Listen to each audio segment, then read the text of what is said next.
Hello नमस्कार, म प्रेम ताम्रकारको तर्फबाट फेरि पनि तपाईहरुको माझमा म नयाँ ब्लग भिडियो ल्याएर जोडिसकेको छु।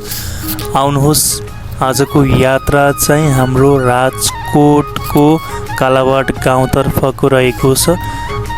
केही विशेष कामको सिलसिलामा हामी राजकोटमा रहेको कालाबाट गाउँतर्फ जाँदैछौँ। तपाईहरु यहाँको दृश्य हेर्न सक्नुहुनेछ। एकदमै रमाइलो रहेको छ, शान्त वातावरण अनि अलिअलि पानी पनि परिरहेको छ। यहाँको मौसम, यहाँको वातावरण हेर्दाखेरि चाहिँ एकदमै गाउँघरको यादलाई झल्काउने टाइपको छ। हेर्न सक्नुहुनेछ, एकदमै रमाइलो रहेको छ। तपाईहरु पनि यदि राजकोटमा रहनुहुन्छ भने एकचोटि घुम्न लायकको ठाउँ रहेको छ, आउन सक्नुहुनेछ। तपाईँ हेर्नुहोस्, यहाँ यस्तो पानीहरू रहेको छ अनि एकदमै शान्त वातावरण अनि जङ्गल। हामी चाहिँ जाँदैछौँ अगाडि चाहिँ एउटा विशेष कामको सिलसिलामा। राजकोटबाट कालाबाट गाउँ एकदमै अगाडि रहेको छ। यो दृश्य देख्दाखेरि चाहिँ आफ्नो गाउँघरको एकदमै याद आइरहेको छ। हेर्न सक्नुहुनेछ, एकदमै हरियाली खेतीहरू गरिरहेका छन् किसानहरूले। उहाँलाई चाहिँ हामीले खेती पाकिसकेको हो र आन्टी भनेर सोधेको। उहाँले चाहिँ पाकेको छैन बाबु भनेर रिप्लाई दिनुभयो। त्यसै गरी जुन व्यक्तिलाई हामीले भेट्न आएका थियौँ त्यो व्यक्तिलाई चाहिँ भेटिसकेका छौँ। उहाँले चाहिँ इसारा गरिसक्नु भएको छ। त्यसै गरी हामी उहाँको घरतिर जाँदैछौँ। उहाँलाई भेटिसके भन्दा पछाडि चाहिँ हामी फेरि आफ्नै घरतिर जानको लागि रिटर्न भइसकेका छौँ। यतिखेर चाहिँ रिटर्न हुँदाहुँदै हामीलाई बाटोमै रात परिसकेको थियो।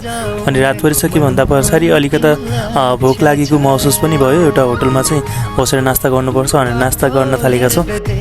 ल, म चाहिँ खुर्सानी खाँदैछु है। खुर्सानी खाइसक्यो भन्दा पछाडि चाहिँ हामी त्यहाँबाट फेरि यात्रामा लाग्नु। यात्राभन्दा अगाडि एउटा साथीको चाहिँ होटल थियो। उहाँ जाने बित्तिकै चाहिँ उहाँ साथीले चाहिँ म नास्ता बनाउँछु, तपाईँ बस्दै गर्नुहोस्, खानुपर्छ भन्नुभयो। ठिकै छ नि त भनेको। उहाँले चाहिँ नास्ता बनाउनु भयो, रेडी पनि गरिसक्नु भयो। एकदमै झटपट पिरो बनाउनुहोस् है भनेको, एकदमै पिरो बनाउनु भयो। अनि फेरि पनि म तपाईँहरूलाई चाउमिन बनाएर खिलाउँछु गोर्खाली स्टाइलमा भन्नुभयो। ल हुन्छ नि त भनेको। चाउमिन पनि रेडी गर्नुभयो। ल अलि चटपट गर्नु होला है भनेको, चटपट बनाएर दिइसक्नु भएको छ।